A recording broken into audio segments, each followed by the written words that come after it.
It was, shocking on every page to see the way in which the State Department's report was reiterating the same claims, many of them very fraudulent claims, that had been leveled against American solidarity activists in the 1960s and 1970s. None of this was actually supported by evidence. The problem for Rubio and the problem for those trying to criminalize this kind of solidarity is that solidarity is not a crime. And so the Rubio report allows Washington to criminalize American social justice movements and to lay the groundwork for a possible military action against Cuba.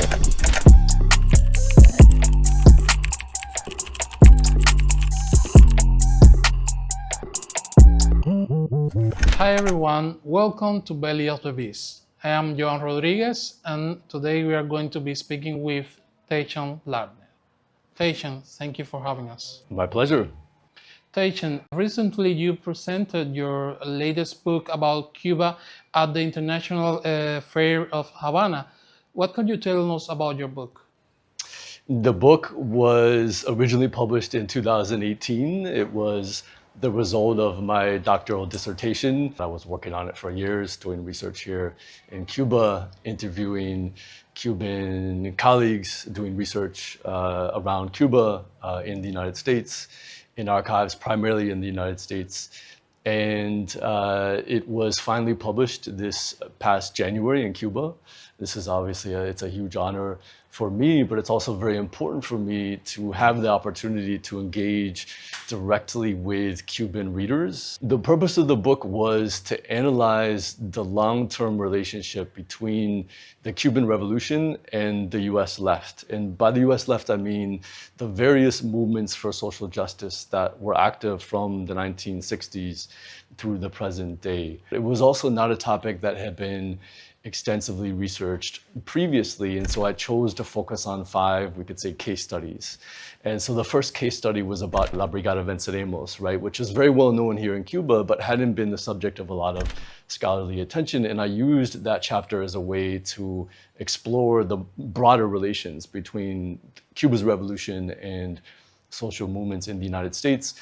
And for the second chapter, I looked at the CIA and FBI campaigns to criminalize travel to Cuba by US activists. The next chapter was about Americans who were hijacking planes to Cuba, right? Some of them were US activists and leftists. Some of them were apolitical adventurers, and they landed in Cuba, and the Cuban state had to figure out what to do with these people. The fourth chapter was about something that most people know very little about. It's the existence of Cuban American progressives and leftists inside the United States who wanted to normalize relations with Cuba. And so the fifth chapter, it was about American political exiles in Cuba. And many of them are better known. They range from individuals such as Assata Shakur, right, who really became an international icon and a symbol of resistance, to American political exiles in Cuba who are much less known, for example, Charlie Hill. Recently, the U.S. State Department published a report called Cuba, the Capital of the 21st Century in Communism, that almost takes some parts that you wrote on your book. What was your first impression when you see the report? Yeah, I mean, it was shocking. I haven't read the entirety of the report, I have to confess, but I've read much of it. And it was, shocking on every page to see the way in which the State Department's report was reiterating the same claims, many of them very fraudulent claims, that had been leveled against American solidarity activists in the 1960s and 1970s, right? So there was the claim, for instance, that the Venceremos Brigade was being trained in guerrilla warfare, right? Or that they were being recruited as spies, or that they were being trained in the tactics of violent protests.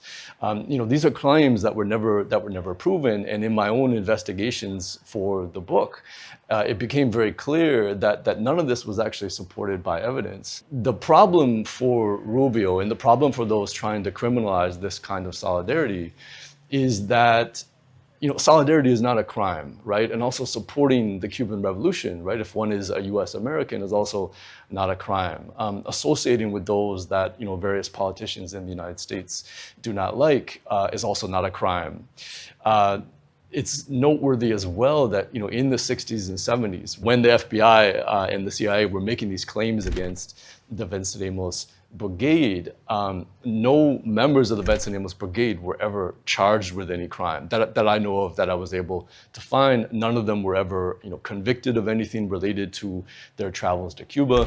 And I think in many ways, I mean, I can't, as a historian, I'm loath to try to predict the future, but we'll see whether or not actual criminal charges against U.S. activists who are traveling to Cuba actually come into being or stick, as criminal charges. But in reading Rubio's report, it was enormously clear that they were reiterating, you could almost say regurgitating, the same claims and some of the same material that had been circulating in the 1960s and 1970s. The FBI and the CIA both produced copious reports that claimed to, let's not say prove, because I don't know if even they themselves would have used that terminology, but they tried to demonstrate a linkage between American solidarity movements and the Cuban Revolution. Some people say that the report was written by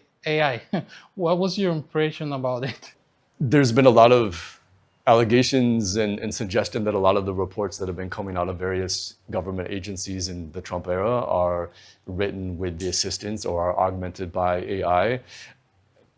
As a professor, I read a lot of writing that is produced by students that are using AI. And so I can't prove that it was written with the assistance of AI, but it bore some of the hallmarks. The other thing that was very curious about the report is that it seemed to be echoing, we could say, scholarship that has been written on this topic in English in the United States. I thought that I recognized my own scholarship and writing in various places in the report.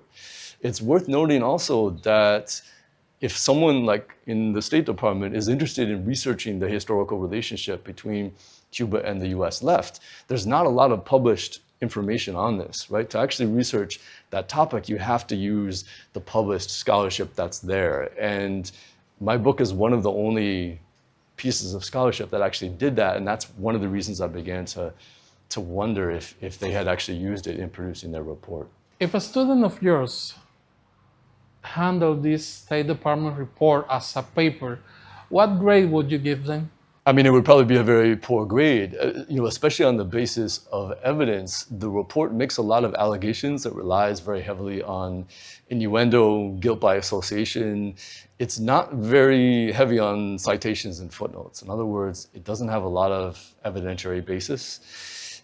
If the intention of the report is to prove guilt by association or to suggest that Americans who are acting in solidarity with Cuba are guilty of a crime because they have traveled to Cuba or because they have expressed, a protest or dissatisfaction with American policy toward Cuba, then it doesn't do a very good job. From a historical perspective or from a scholarly perspective, it's not a strong report. I mean, it doesn't have a strong evidentiary basis. It doesn't have a lot of footnotes or citations. If a reader wants to assess whether or not the claims are actually based in evidence, then there's not a strong basis to do that. As historians, we are trained to follow the evidence, to look at government documents, oral histories, newspaper articles, all the different things that we as historians use to try to get a sense of what was happening in the past and to analyze it. And we then come to conclusions, right? We come to interpretations. Those interpretations vary according to the historian. No one is really able to do that on the basis of what the State Department has produced, which is really based in innuendo. It's based in guilt by association claims.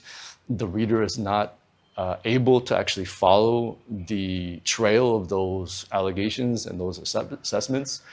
The other problem with it is that, this idea of guilt by association and innuendo is very strong in the report, right? It says, for instance, that a particular activist or a particular politician traveled to Cuba and then participated in protest activities in the United States. Well, there's a sort of a circumstantial claim that might be able to be made, but that's certainly not, proof. Certainly nothing that would be, admittable in a criminal trial that activist has actually committed any crime at all. And this is important if it's going to be used as the basis to both criminalize American solidarity movements with Cuba and also to lay the groundwork to manufacture consent for a U.S. military campaign against Cuba. And the worry about Rubio's report, of course, is that it is laying the groundwork rhetorically. Based on your research, have Cuba actually influenced U.S. left? We can say that the Cuban Revolutionary Project has been enormously inspirational to many people around the world, not just in the United States, but in many other places. And many who have worked for social justice around the world have been inspired by Cuba's example. Is Cuba trying to actually influence US leftists to destabilize or commit crimes in the United States? There's no evidence of that at all, but there is a lot of evidence of a long-standing relationship of solidarity between Cuba and Cuba's revolutionaries and ordinary Cubans and leftists and social justice activists in the United States.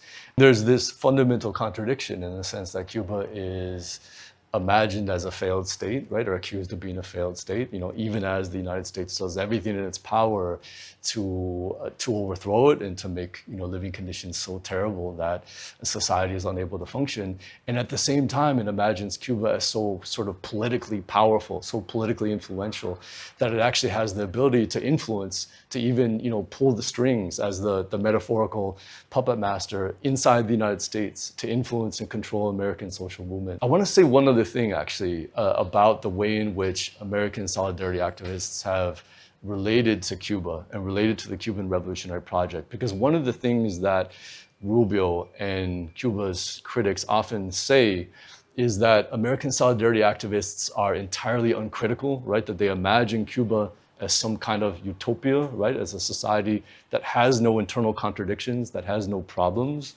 And again, as someone who has studied the American solidarity movement for a long time, and as someone who has participated myself, I can say for sure that that is not the case, right? So American solidarity activists, however, what they try to do is understand Cuba's fight historically for sovereignty, for self-determination, and to fight politically so that Cuba has the space to be able to determine its own future outside of political meddling, outside of the external influence, we could say, right, of Washington and of the United States. So, and it's important to say this, right, because one of the things that has often been said about American solidarity activists is that they are, controlled by Havana, right, that they have no agency of their own. And that's, of course, not fair to U.S. Americans, right? It's also paternalistic to them. U.S. Americans also have the ability and have the right to make up their own mind about Cuba and Cuba's political process. Well, we don't have any evidence of actual foreign interference if we're talking about American solidarity activism or American social movements or American leftists. What the Rubio report discusses is the existence of U.S. Americans who have spied for Cuba. That is true. It is not true that these are American spies that have been recruited from American solidarity delegations to Cuba. They are U.S. Americans who decided to become spies for Cuba because of their sense of injustice about American foreign policy toward Cuba. They looked at American foreign policy toward Cuba and they decided that they wanted to help, in their own words, right, help Cuba defend itself against U.S. hostility, against U.S. imperialism. There's no evidence that Cuba has actually successfully recruited anyone who's been a member of a U.S. Solidarity Brigade. And that's important to say because that's one of the things that the Rubio report alleges. It's also one of the claims that was made by the FBI and by the CIA in the 1960s and 1970s when they said that the Venceremos Brigade was a feeder movement for spies, for Cuban-trained spies in the United States. And one of the arguments that I make in the book is that, well, if you're looking for a US spy, right, someone who can spy for Cuba, a US spy for Cuba needs to be able to penetrate US intelligence agencies, penetrate the US government. Well, from the CIA's perspective and from the FBI's standpoint, the State Department's perspective, the last person that they're going to hire is someone who traveled to Cuba with the Venceremos Brigade. So it's not a strong argument in the sense of common sense, but it's also not supported by any evidence at all. Do you think that right now in the US, being part of the left movement could be dangerous for the life right now? It's hard to say. There have been murders of US activists at the hands of ICE. We don't have any examples of American solidarity activists with Cuba losing their lives as a result of that kind of work, but it's certainly a very dangerous historical moment in the United States. Solidarity activists returning from Cuba, especially through Miami, have received various forms of harassment and repression. They have had their cell phones seized, as you mentioned, right? They've had their devices and computers seized and searched. They've been, interrogated and confined. None of them, that I know of, right, have been charged with any criminal acts, right? So it's important to recognize that this is harassment. It's a form of intimidation. It is designed to intimidate U.S. Americans against standing in solidarity with Cuba if they so choose. It is not something that has actually resulted in criminal charges yet. But there is a fundamental contradiction, right, in the sense that the Trump administration, claims that Cuba is a dictatorship. It claims that Cuba is a police state. And yet the Trump administration is using precisely those mechanisms against Americans that express dissatisfaction with US policy toward Cuba. So I think the contradiction is very, very clear. There is very much a sense of fear. And it's, of course, that fear that the Trump administration and that Rubio is trying to cultivate with a report like this, which,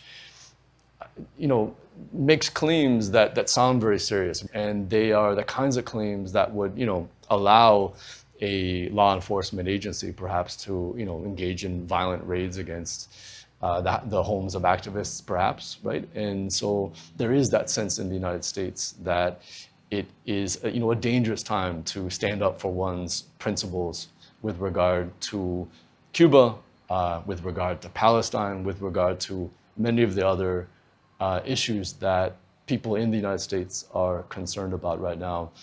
But the Rubio report is very much trying to cultivate this fear. And what I've heard I'm not an activist primarily myself, I'm an academic, I'm an educator, but what I've heard activists saying is that it's also very important not to allow the Rubio report to accentuate this fear, right? That US Americans have a right to politically organize. US Americans have a right to stand in solidarity with Cuba if they choose to, and they have a right to do that without the fear that they will be persecuted or imprisoned or, God forbid, physically harmed by the Trump administration, by the police, or by ICE. When did Cuba become part of your research?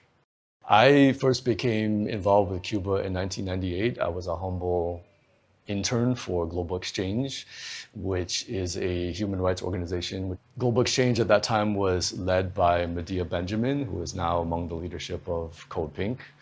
I was working as an intern, a program called the Reality Tours Program to Cuba. It was a program that was designed to give Americans, US Americans from all walks of life, students, teachers, retirees, the opportunity to travel to Cuba legally and see it, evaluate Cuban society with their own eyes, whether through the lens of health programs or cultural programs or agriculture. And it allowed US Americans to have conversations with everyday people in Cuba and to witness Cuban social projects, to travel around the island, to talk to everyday people. And, although I didn't know a lot about Cuba when I first began doing that work, I became fascinated by Cuba in some ways as a result of the experiences of these Americans who were coming back from Cuba that had these incredible experiences, and they wanted to tell everyone they knew about it. And I didn't actually realize that that would be the start of what has become a lifelong engagement with Cuba and the Cuban political project. I traveled to Cuba physically for the first time as a member of the Venceremos Brigade in 2004. I worked a little bit with the brigade for a couple of years afterward, helping them screen potential participants. I traveled back to Cuba in 2006 just as a tourist, and I began doing research in Cuba seriously in 2012, 2013. And since then, I've been traveling to Cuba several times a year. I've traveled to Cuba perhaps 40 times now, sometimes staying for months at a time. So it's been a very much of a lifelong engagement. What got your attention of Cuba that made you think, well, I want to do research about this country, about these people? I think I became interested in researching Cuba for the same reason that many people become interested in Cuba more broadly, even beyond just the question of research. I was interested in, what it meant for a small nation in the Caribbean to chart its own course, independent of U.S. influence, independent of U.S. domination for 5 decades at that point when I first became involved in Cuba. I was also interested in the way in which Cuba, with little material resources, was able to have an outsized footprint in terms of global health. And so I was interested in all of those questions as a researcher. How does your work on African American history and Black Power movement connect with the history or your research in Cuba? There's been a long-standing relationship between what historians call the Black Freedom Movement in the United States and Cuba more broadly. Prior to the 1959 Cuban Revolution, there had been a long history of travel, of cultural and political exchange. My own research is about the Black freedom struggle and its relationship with the Cuban Revolution, especially from the 1960s onward. And the primary example of this was always the Black Panther Party. There had always been other Black radical organizations in the United States that were interested in Cuba's revolution, that were trying to understand it, that wanted to learn from it, that criticized it. But the Black Panther Party was the most important. It was the largest expression of radical Black power organizing in the United States. It was also avowedly socialist. The Black Panther Party was also internationalist. And the Black Panther Party was intensely interested in forging coalitions across racial lines, across class lines, across national borders. That is also the political outlook, one could say, of Cuba and Cuba's revolutionaries. They were very much interested, both the Black Panther Party and Cuba's revolutionaries, in this idea of forging a movement or forging a nation based in interracial unity and based in class struggle. And so the Black Panther Party became the primary expression of that in the United States, in the eyes of the Cuban government and in the eyes of Cuban revolutionaries. So Assata Shakur, that just passed away last year here in Cuba, and she was mentioned in your book and also in the State Department report. Do you think that maybe her story is used or instrumentalized as an evidence of the alleged Cuba conspiracy? Assata Shakur was the best known of the U.S. political exiles in Cuba. There have been many others over the years, but Assata Shakur has always been a symbol, not only of resistance to U.S. incarceration, but also for the State Department and the CIA and the FBI. Assata Shakur was also a symbol of Cuba's provision of political asylum to U.S. Americans. It's worth noting that the provision of political asylum is a right that is granted by the UN Charter, by the UN Declaration of Human Rights. So Assata Shakur is one of the best known U.S. political exiles in Cuba. her presence in Cuba was instrumentalized by the Trump administration, and she is, used as an example in the Rubio report. Most likely because she is the best known exemplar of the U.S. political exiles in Cuba. She's also a symbol, you could say, an icon of resistance around the world, not only in the United States. And so if the Rubio report is going to single out someone who can be a symbol of Cuba's provision of political asylum to U.S. Americans, Assata Shakur is the best person for them to use. So Assata Shakur was an important part of the book. Obviously, I met Assata in Cuba in 2004, and she was actually here attending a international conference about health, actually. I did not interview Assata for the book. I had to try to understand the nature of her exile and her life in Cuba through other means, by doing interviews, by talking to other people. But Assata became kind of a key part of the book. There's a whole chapter in the book which is about American political exiles in Cuba, and it's really formed around Assata's life and her political exile in Cuba, simply because she's so important, and it's so important to understand her presence in Cuba, to understand the experiences of the other political exiles that have been here in Cuba. Assata Shakur, Nahande Abiodun, Charlie Hill, all of these individuals who have been living in Cuba surfaced in the news. Sometimes they surfaced in the news in ways that were related to U.S.-Cuba relations or diplomatic exchanges. But the book was, not particularly newsworthy.